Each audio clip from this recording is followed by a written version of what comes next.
everyone, it is Christine here and I'm back for our stitch along, and I've got a bonus stitch for you that's not in our A to Z of embroidery stitches, but we are going to do it, and it's called a coral running stitch. So I'm going to add it to the piece where I've already done the regular coral stitching, and I've just done myself a row of the coral stitching using a Finca Perle cotton.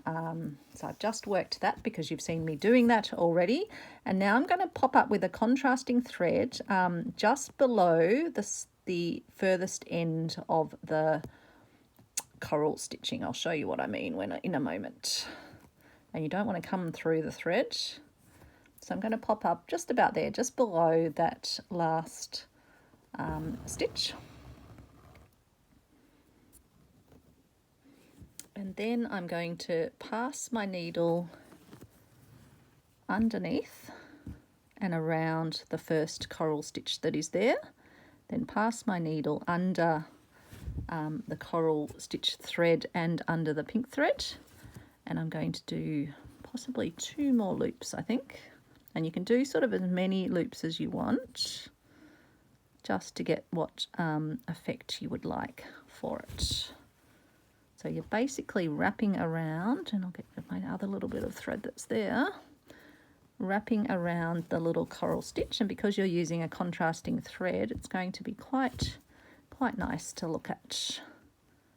So we'll do this one as our last. Just always make sure you're going underneath, you're not piercing the fabric and you're not piercing the thread, you're just wrapping. Now we're going to go up, and we'll start the process of wrapping the next one. So then passing under the other thread, and now going up under both bits of thread, and then back under. Just keep my thread out of the way. And so we're just wrapping without going through fabric or going through thread. We're wrapping around our coral stitch and just letting it lay flat. So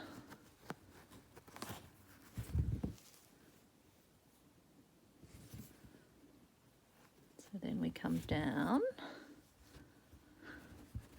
and then we come up. So you're alternating the direction that you sort of move on to your next stitch each time. But always going under all the layers of thread that are there.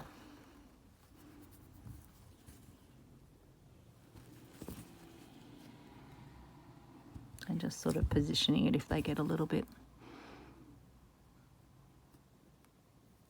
And you could, now once you've got the thread on the surface, you could use a non-pointy, like a tapestry type sort of needle. Could be useful. Just going to get those to sort of lay a bit flatter. And then I think we go over now, around this way again. So I hope you're having a great day or a great evening. I think you'll be watching this towards the end of the week. I'm filming it on Saturday night, so rocking Saturday night in my craft room again.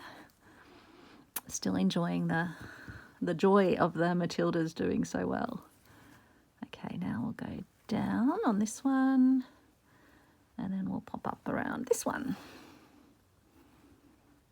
And again, going under both threads, the pink thread and the couching, not the couching, the coral thread. Too many C's. It's hard when you're doing all your stitches in alphabetical order. They all start to mingle into each other. But yeah, this is a great decorative, great outline, great border stitch. Lost count of how many I've done there. Have I done maybe one more? Okay, and then up and over. The end a little bit. So I think this punch needle thread that I'm using, the pink one, I think it might be in acrylic, but it's giving a nice effect. It's quite fluffy.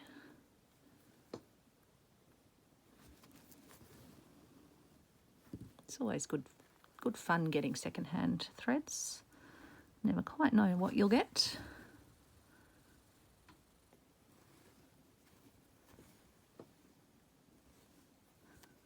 So the crochet thread, that's secondhand as well. Vintage threads. Got such a lovely collection now of my crochet threads and pellets. I do want to get the non-variegated variety of the razzle threads that I've used above. Because as much as I love variegated, there are times when it would be good just to have a single colour.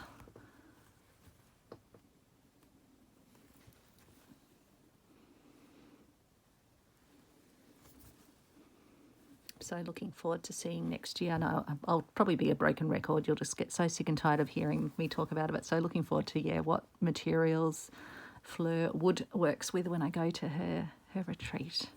I'm still buzzing with excitement, but I'll promise not to bore you with my with my excitement. I'll just quietly sit here in my craft room and be excited.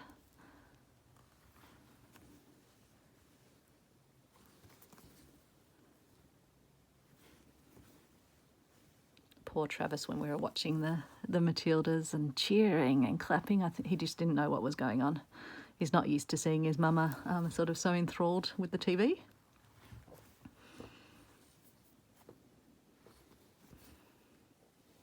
Okay, so we're just repeating that, wrapping around till we've done approximately the same number of wraps. I can't promise that I've been totally counting as I've gone. I just kind of look at it and go, does it look like it's about even with the other ones? Oops, just getting tangled. Sorry, bumped the camera.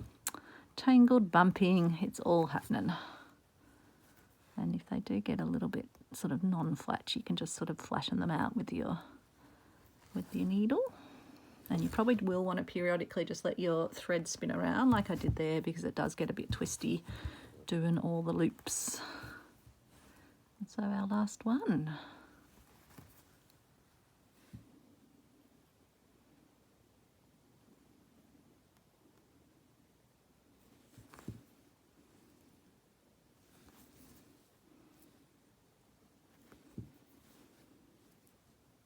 So I think it's quite a pretty little decorative stitch.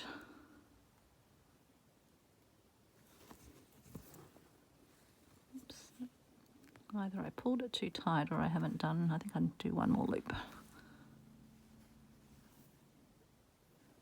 And then I might just take it to the back about there, I think. Tie it off and then we can have a little look at it.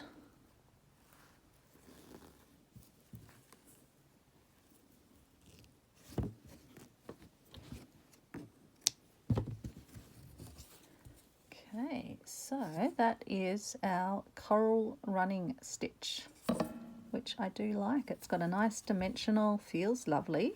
And wouldn't that be lovely as a little border? Could even be a little plant stem. All sorts of applications for that, I think. That's a fun one and quite a quick one as well. So have a great day or great evening. Take care, folks, and I will speak to you soon. Bye.